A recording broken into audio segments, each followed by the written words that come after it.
Beware of the Dog by Roald Dahl. Down below there was only a vast white undulating sea of cloud. Above there was the sun, and the sun was white like the clouds because it is never yellow when one looks at it from high in the air. He was still flying the Spitfire.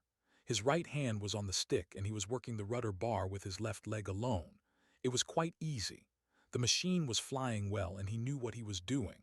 Everything is fine, he thought. I'm doing all right. I'm doing nicely. I know my way home. I'll be there in half an hour. When I land, I shall taxi in and switch off my engine and I shall say, "Help me to get out, will you?" I shall make my voice sound ordinary and natural and none of them will take any notice. Then I shall say, "Someone help me to get out. I can't do it alone because I've lost one of my legs." They'll all laugh and think that I'm joking, and I shall say, "All right, come and have a look, you unbelieving bastards." Then Yorkie will climb up onto the wing and look inside. He'll probably be sick because of all the blood and the mess. I shall laugh and say, "For God's sake, help me out." He glanced down again at his right leg. There was not much of it left. The cannon shell had taken him on the thigh just above the knee, and now there was nothing but a great mess and a lot of blood. But there was no pain. When he looked down, he felt as though he were seeing something that did not belong to him. It had nothing to do with him. It was just a mess which happened to be there in the cockpit, something strange and unusual and rather interesting. It was like finding a dead cat on the sofa. He really felt fine, and because he still felt fine, he felt excited and unafraid. I won't even bother to call up on the radio for the blood wagon, he thought. It isn't necessary. And when I land, I'll sit there quite normally and say, "Some of you fellows come and help me out, will you, because I've lost one of my legs." That will be funny. I'll laugh a little while I'm saying it. I'll say it calmly and slowly and they'll think I'm joking. When Yorkie comes up onto the wing and gets sick, I'll say, "Yorkie, you old son of a bitch, have you fixed my car yet?" Then when I get out I'll make my report and later I'll go up to London. I'll take that half bottle of whiskey with me and I'll give it to Blue Eye. We'll sit in her room and drink it. I'll get the water out of the bathroom tap. I won't say much until it's time to go to bed, then I'll say, "Blue Eye, I've got a surprise for you. I lost a leg today. But I don't mind so long as you don't. It doesn't even hurt. We'll go everywhere in cars. I always hated walking except when I walked down the street of the coppersmiths in Baghdad, but I could go in a rickshaw. I could go home and chop wood, but the head always flies off the axe. Hot water, that's what it needs. Put it in the bath and make the handle swell. I chopped lots of wood last time I went home, and I put the axe in the bath." Then he saw the sun shining on the engine cowling of his machine. He saw the rivets in the metal, and he remembered where he was. He realized that he was no longer feeling good, that he was sick and giddy. His head kept falling forward onto his chest because his neck seemed no longer to have any strength. But he knew that he was flying the Spitfire and he could feel the handle of the stick between the fingers of his right hand. "I'm going to pass out," he thought. "Any moment now I'm going to pass out." He looked at his altimeter. 21,000. To test himself he tried to read the hundreds as well as the thousands. 21,000 and what? As he looked the dial became blurred and he could not even see the needle. He knew then that he must bail out, that there was not a second to lose, otherwise he would become unconscious. Quickly, frantically, he tried to slide back the hood with his left hand, but he had not the strength. For a second he took his right hand off the stick, and with both hands he managed to push the hood back. The rush of cold air on his face seemed to help. He had a moment of great clearness, and his actions became orderly and precise. That is what happens with a good pilot. He took some quick deep breaths from his oxygen mask, and as he did so he looked out over the side of the cockpit. Down below there was only a vast white sea of cloud, and he realized that he did not know where he was. "It'll be the channel," he thought. "I'm sure to fall in the drink." He throttled back, pulled off his helmet, undid his straps, and pushed the stick hard over to the left. The Spitfire dripped its port wing and turned smoothly over onto its back. The pilot fell out. As he fell he opened his eyes because he knew that he must not pass out before he had pulled the cord. On one side he saw the sun, on the other he saw the whiteness of the clouds, and as he fell, as he somersaulted in the air, the white clouds chased the sun and the sun chased the clouds. They chased each other in a small circle. They ran faster and faster, and there was the sun and the clouds and the clouds and the sun. And the clouds came nearer until suddenly there was no longer any sun, but only a great whiteness. The whole world was white and there was nothing in it. It was so white that sometimes it looked black, and after a time it was either white or black, but mostly it was white. He watched it as it turned from white to black, and then back to white again, and the white stayed for a long time, but the black lasted only for a few seconds. He got into the habit of going to sleep during the white periods, and of waking up just in time to see the world when it was black. But the black was very quick.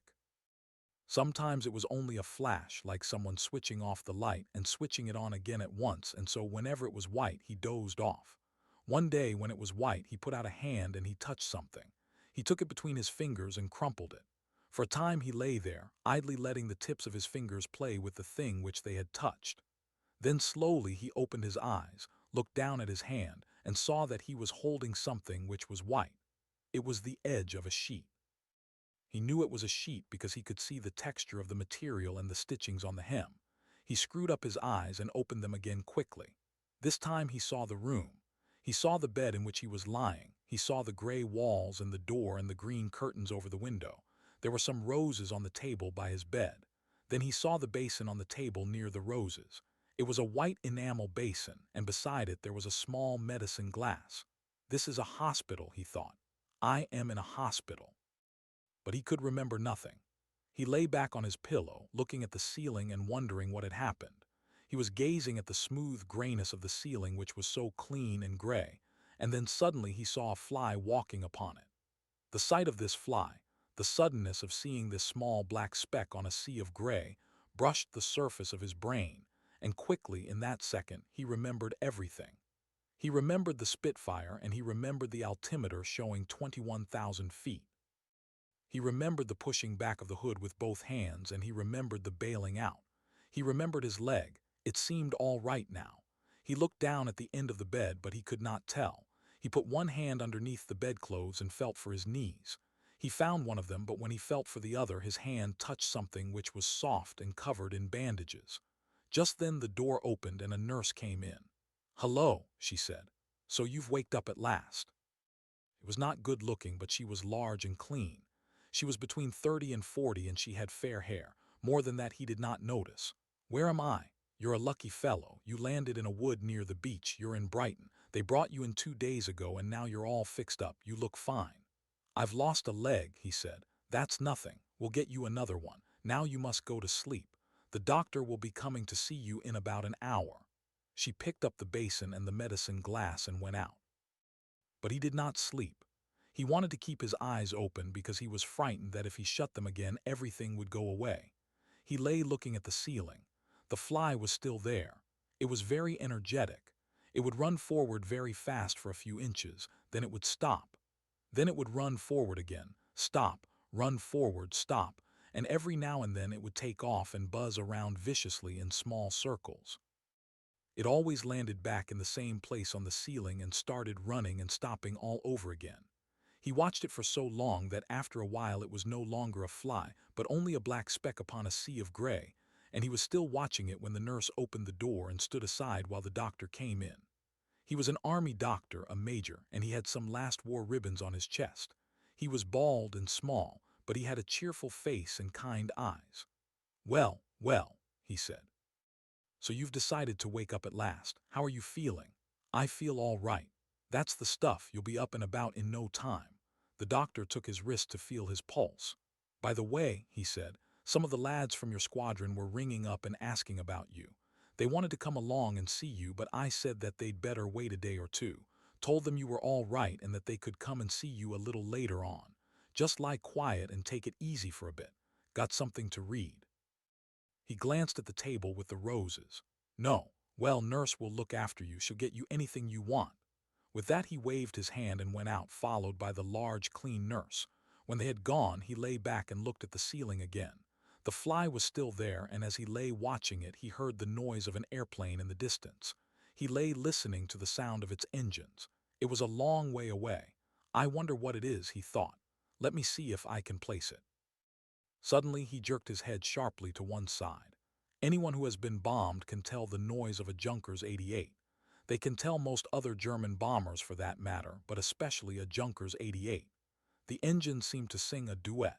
There is a deep vibrating bass voice, and with it there is a high-pitched tenor. It is the singing of the tenor which makes the sound of a Ju 88 something which one cannot mistake. He lay listening to the noise, and he felt quite certain about what it was. Where were the sirens and where the guns? That German pilot certainly had a nerve coming near Brighton alone in daylight.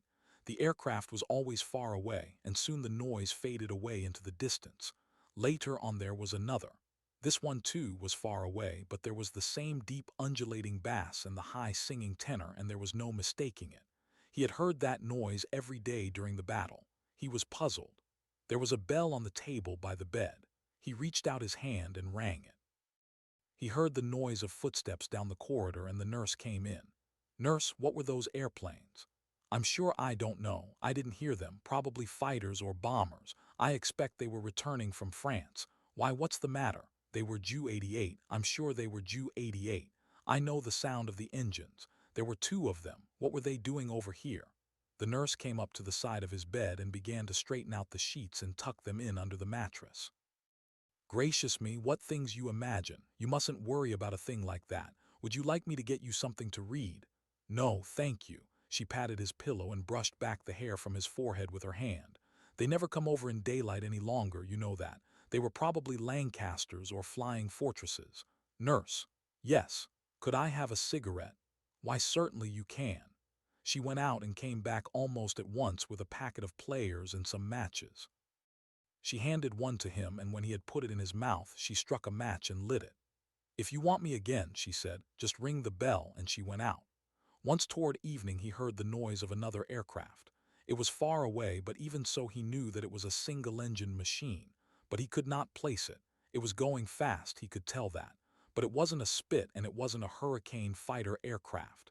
It did not sound like an American engine either. They make more noise. He did not know what it was, and it worried him greatly. "Perhaps I am very ill," he thought. "Perhaps I am imagining things. Perhaps I am a little delirious. I simply do not know what to think."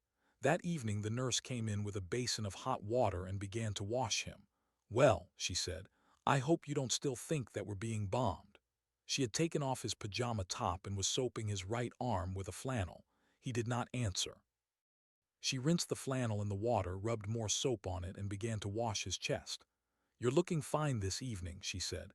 "They operated on you as soon as you came in. They did a marvelous job. You'll be all right. I've got a brother in the RAF," she added. "Flying bombers," he said. "I went to school in Brighton." She looked up quickly. "Well, that's fine," she said. "I expect you'll know some people in the town." "Yes," he said, "I know quite a few." She had finished washing his chest and arms, and now she turned back the bedclothes so that his left leg was uncovered. She did it in such a way that his bandaged stump remained under the sheets. She undid the cord of his pajama trousers and took them off. There was no trouble because they had cut off the right trouser leg so that it could not interfere with the bandages. She began to wash his left leg and the rest of his body. This was the first time he had had a bed bath, and he was embarrassed. She laid a towel under his leg, and she was washing his foot with the flannel. She said, "This wretched soap won't lather at all. It's the water. It's as hard as nails." He said, "None of the soap is very good now, and of course with hard water it's hopeless." As he said it, he remembered something. He remembered the baths which he used to take at school in Brighton, in the long stone-floored bathroom which had 4 baths in a room. He remembered how the water was so soft that you had to take a shower afterwards to get all the soap off your body, and he remembered how the foam used to float on the surface of the water, so that you could not see your legs underneath. He remembered that sometimes they were given calcium tablets because the school doctor used to say that soft water was bad for the teeth. "In Brighton," he said, "the water isn't." He did not finish the sentence. Something had occurred to him, something so fantastic and absurd that for a moment he felt like telling the nurse about it and having a good laugh. She looked up. "The water is what?" she said. "Nothing," he answered. "I was dreaming." She rinsed the flannel in the basin, wiped the soap off his leg, and dried him with a towel. "It's nice to be washed," he said. "I feel better." He was feeling his face with his hands. "I need a shave." "We'll do that tomorrow," she said. "Perhaps you can do it yourself then." That night he could not sleep. He lay awake thinking of the Junkers 88s and of the hardness of the water. He could think of nothing else. They were Jew 88, he said to himself. I know they were. And yet it is not possible because they would not be flying around so low over here in broad daylight. I know that it is true, and yet I know that it is impossible. Perhaps I am ill. Perhaps I am behaving like a fool and do not know what I am doing or saying. Perhaps I am delirious. For a long time he lay awake thinking these things, and once he sat up in bed and said aloud, I will prove that I am not crazy. I will make a little speech about something complicated and intellectual. I will talk about what to do with Germany after the war.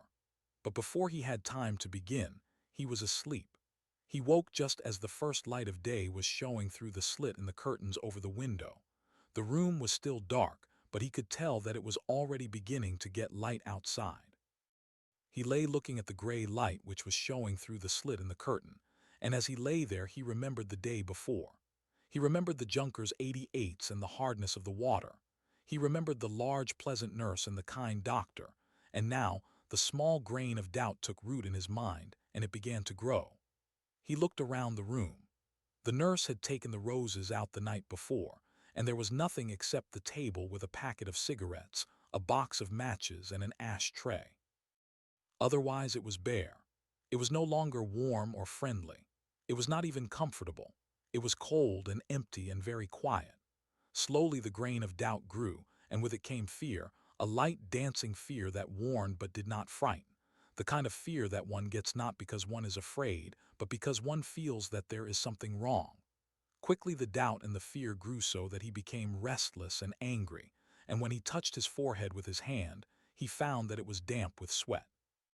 He knew then that he must do something, that he must find some way of proving to himself that he was either right or wrong, and he looked up and saw again the window and the green curtains. From where he lay, that window was right in front of him, but it was fully 10 yards away. Somehow he must reach it and look out. The idea became an obsession with him, and soon he could think of nothing except the window. But what about his leg? He put his hand underneath the bedclothes and felt the thick bandaged stump which was all that was left on the right-hand side. It seemed all right. It didn't hurt. But it would not be easy. He sat up. Then he pushed the bedclothes aside and put his left leg on the floor. Slowly, carefully, he swung his body over until he had both hands on the floor as well, and then he was out of bed, kneeling on the carpet. He looked at the stump. It was very short and thick, covered with bandages. It was beginning to hurt and he could feel it throbbing. He wanted to collapse, lie down on the carpet and do nothing, but he knew that he must go on. With 2 arms and 1 leg, he crawled over towards the window. He would reach forward as far as he could with his arms, then he would give a little jump and slide his left leg along after them. Each time he did, it jarred his wound so that he gave a soft grunt of pain, but he continued to crawl across the floor on 2 hands and 1 knee. When he got to the window, he reached up, and one at a time he placed both hands on the sill. Slowly he raised himself up until he was standing on his left leg. Then quickly he pushed aside the curtains and looked out. He saw a small house with a gray tiled roof standing alone beside a narrow lane, and immediately behind it there was a plowed field. In front of the house there was an untidy garden, and there was a green hedge separating the garden from the lane. He was looking at the hedge when he saw the sign. It was just a piece of board nailed to the top of a short pole, and because the hedge had not been trimmed for a long time, the branches had grown out around the sign so that it seemed almost as though it had been placed in the middle of the hedge. There was something written on the board with white paint, and he pressed his head against the glass of the window, trying to read what it said. The first letter was a G, he could see that. The second was an A, and the third was an R. One after another he managed to see what the letters were. There were 3 words, and slowly he spelled the letters out aloud to himself as he managed to read them. G, Rdauchin Guard Ochin. That is what it said. He stood there balancing on 1 leg and holding tightly to the edges of the window sill with his hands, staring at the sign and at the whitewashed lettering of the words. For a moment he could think of nothing at all. He stood there looking at the sign, repeating the words over and over to himself, and then slowly he began to realize the full meaning of the thing. He looked up at the cottage and at the plowed field. He looked at the small orchard on the left of the cottage, and he looked at the green countryside beyond. "So this is France," he said. "I am France." Now the throbbing in his right thigh was very great. It felt as though someone was pounding the end of his stump with a hammer, and suddenly the pain became so intense that it affected his head, and for a moment he thought he was going to fall. Quickly he knelt down again, crawled back to the bed and hoisted himself in. He pulled the bedclothes over himself and lay back on the pillow, exhausted. He could still think of nothing at all except the small sign by the hedge and the plowed field and the orchard. It was the words on the sign that he could not forget. It was some time before the nurse came in. She came carrying a basin of hot water, and she said, "Good morning, how are you today?" He said, "Good morning, nurse." The pain was still great under the bandages, but he did not wish to tell this woman anything. He looked at her as she busied herself with getting the washing things ready. He looked at her more carefully now. Her hair was very fair. She was tall and big-boned, and her face seemed pleasant. But there was something a little uneasy about her eyes. They were never still. They never looked at anything for more than a moment, and they moved too quickly from one place to another in the room. There was something about her movements also. They were too sharp and nervous to go well with the casual manner in which she spoke. She set down the basin, took off his pajama top, and began to wash him. "Did you sleep well?" "Yes." "Good," she said. She was washing his arms and his chest. "I believe there's someone coming down to see you from the Air Ministry after breakfast," she went on. "They want a report or something. I expect you know all about it, how you got shot down and all that. I won't let him stay long, so don't worry." He did not answer. She finished washing him and gave him a toothbrush and some tooth powder. He brushed his teeth, rinsed his mouth, and spat the water out into the basin. Later she brought him his breakfast on a tray, but he did not want to eat. He was still feeling weak and sick, and he wished only to lie still and think about what had happened. And there was a sentence running through his head. It was a sentence which Johnny, the intelligence officer of his squadron, always repeated to the pilots every day before they went out. He could see Johnny now, leaning against the wall of the dispersal hut with his pipe in his hand, saying, "And if they get you, don't forget just your name, rank, and number. Nothing else. For God's sake, say nothing else." "There you are," she said as she put the tray on his lap. "I've got you an egg. Can you manage all right?" "Yes." She stood beside the bed. "Are you feeling all right?" "Yes." "Good. If you want another egg, I might be able to get you one." "This is all right." "Well, just ring the bell if you want any more." And she went out. He had just finished eating when the nurse came in again. She said, "Wing Commander Roberts is here. I've told him that he can only stay for a few minutes." She beckoned with her hand, and the wing commander came in. "Sorry to bother you like this," he said. He was an ordinary RAF officer, dressed in a uniform which was a little shabby, and he wore wings and a DFC. He was fairly tall and thin, with plenty of black hair. His teeth, which were irregular and widely spaced, stuck out a little even when he closed his mouth. As he spoke, he took a printed form and a pencil from his pocket, and he pulled up a chair and sat down. "How are you feeling?" There was no answer. "Tough luck about your leg. I know how you feel. I hear you put up a fine show before they got you." The man in the bed was lying quite still, watching the man in the chair. The man in the chair said, "Well, let's get this stuff over. I'm afraid you'll have to answer a few questions so that I can fill in this combat report. Let me see now, first of all, what was your squadron?" The man in the bed did not move. He looked straight at the wing commander and he said, "My name is Peter Williamson. My rank is squadron leader, and my number is 972457.